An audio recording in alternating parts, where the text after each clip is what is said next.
昨晚，瑞宝跟姨姨们告状，表示自己少吃了一块小苹果，起因是昨天下班时，辉宝独自一人玩耍，瑞宝则和爱宝一起玩耍。辉宝打小性子就要强，妈妈和姐姐在小亭子上腻歪时，辉宝自己坐在小汽车的引擎盖上，有模有样的吃着竹子。都说辉宝调皮方面像他老爹，但实际上和他老爹相似的地方是辉宝的独立方面。辉宝一只小手搭在汽车窗户上，另一只小手拿着竹子，气质上来了，挡都挡不住。吃完竹子的辉宝打算自己去室外再溜达溜达，结果走到一半又被宋三岁喊回来了。宋三岁表示只要辉宝过来就给辉宝小零食吃。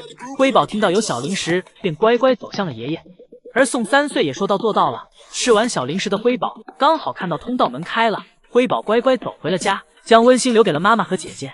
而爱宝和瑞宝此时还在小亭子上彼此腻歪，而姨母这时开始扯着嗓子喊了。瑞宝这次比爱宝积极，听到了姨母喊自己的名字，紧接着就从小亭子上下来了。刚才瑞宝看到妹妹吃了小苹果才回的家，于是瑞宝也来到了爷爷门口，想让爷爷也给自己一块小苹果后再回去。但这次宋三岁并没有出来，而瑞宝转头发现妈妈趁自己不注意先回去了。瑞宝放弃了小零食，立马起身跟上了妈妈。瑞宝就是不出外场，这倔脾气都快给爷爷愁成孙子了。瑞宝小手抓着小树，嘴上咬着麻绳，全身上下都透露着对去室外园区的抗拒。而将爷爷就这样在后面拽着瑞宝的屁股，就看谁先放弃。瑞宝让爷爷赶紧走，表示自己下定决心的事情是不会改变的。而与瑞宝不同的是，辉宝早上早早的就期待着去室外了。辉宝早上和妈妈一起挤在通道门口，喊爷爷给自己开门。一会儿辉宝出室外后才反应过来，今天好像少了一个人，姐姐没有出来。瑞宝辉宝姐妹情深，辉宝想起姐姐不在后，心里一直放不下姐姐，一直在回室内的门口兜兜转转，期待着姐姐出来。但对于银杏叶辉宝，还是要先打上标记再说。时间久了，一直等不到姐姐出来的辉宝都想要回去了。第一次看到辉宝跟瑞宝的这种分离焦虑，急得辉宝都在爷爷的出入门口开始逃动了。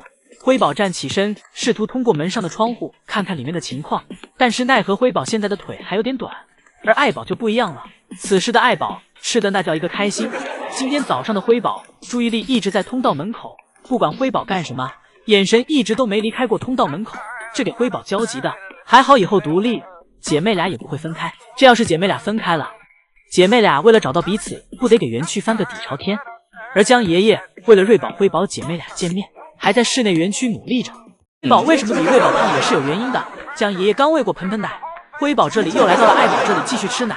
辉宝扑在妈妈怀里，小嘴咂巴个不停。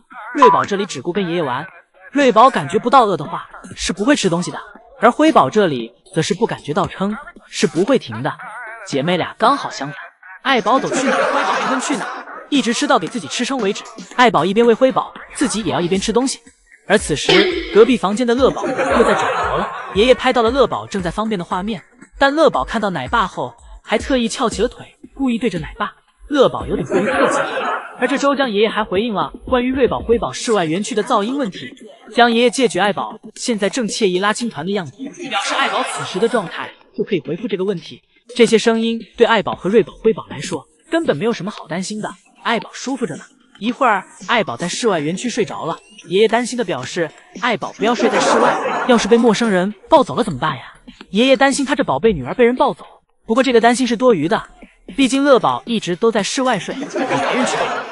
当然爷爷这个担心一部分也是因为爱宝是有这个魅力的。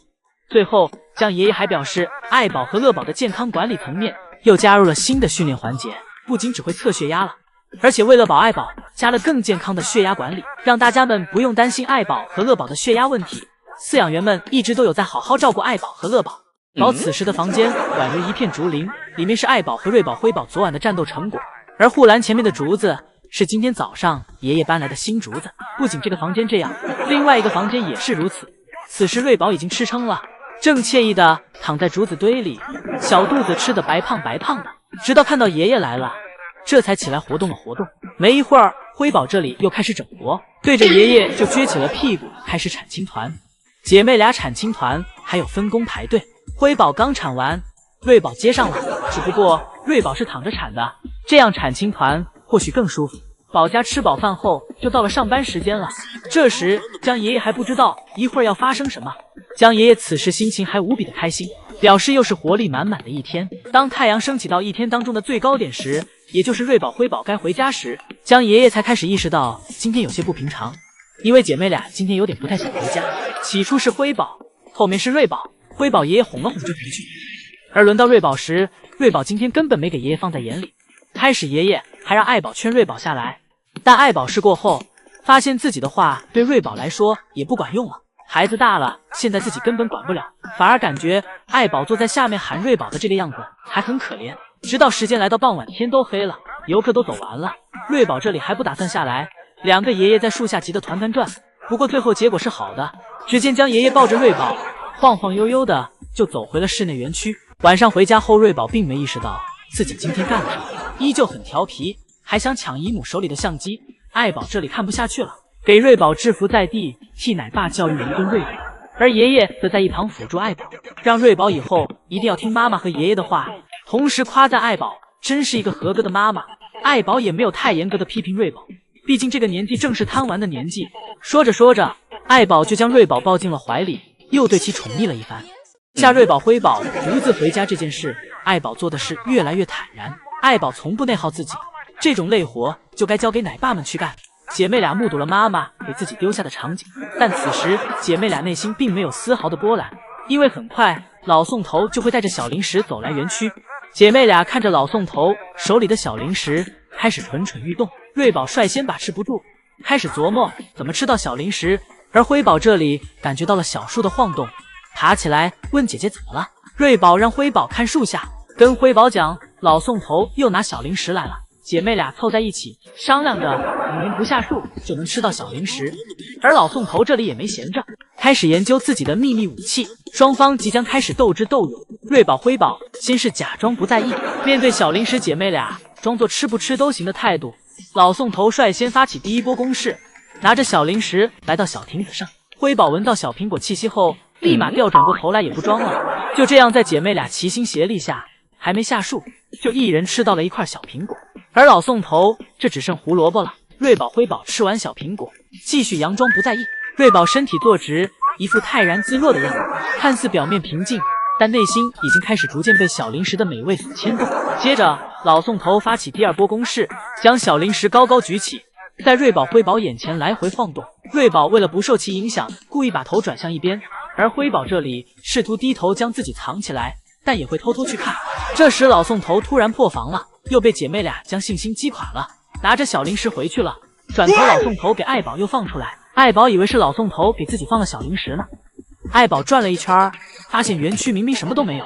而对于瑞宝辉宝是否回家，爱宝根本不清楚，于是爱宝转了一圈就又回去了。姐妹俩看着老宋头已经黔驴技穷，站在树上嘲笑着老宋头。不过这时瑞宝突然滑下了树，不是为了别的，而是因为瑞宝想铲青团了，毕竟是木子3级。瑞宝铲完青团也没有跟老宋头妥协，瑞宝又兜兜转转来到了小木床上。看样子今晚想让瑞宝辉宝回家，只能派饲养员出来给其抬回去了。